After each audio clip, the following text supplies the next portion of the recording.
vazgeçensin. Gez dolan dünyanı, gez dolan bensiz. Pişman olsan da axtarma beni. Odlanıp yansan da axtarma beni. Pişman olsan da axtarma beni. Odlanıp yansan da axtarma beni.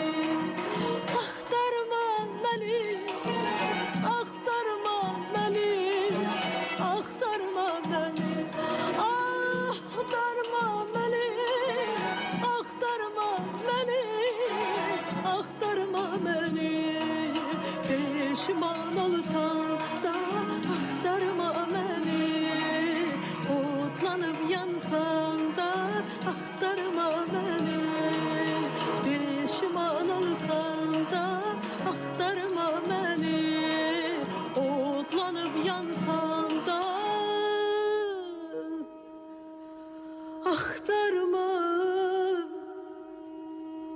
axtarma beni, beni.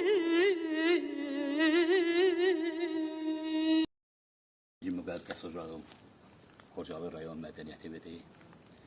Yəni mənim bütün həyatım burayla bağlıdır. Xocalı rayon mədəniyyət mərkəzinin direktoru Ruslan müəllimə ən çox bizim o yerimizin, şəraitimizin yaxşı olması üçün çox çalışdı.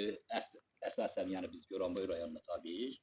Orada yəni bina biraz uyğun gəlmədiyi üçün standarta çox sağ olsunlar, biraz dəvət elədi. Yəni şirin-şirinə işlədik. Çox sağ olsunlar buranın işçiləri mənim üçün hamısı qardaşlarımdır, bacılarımdır, mənim üçün dəyərli insanlardır. Fürsətdən istifadə edib təşəkkürümü bildirirəm.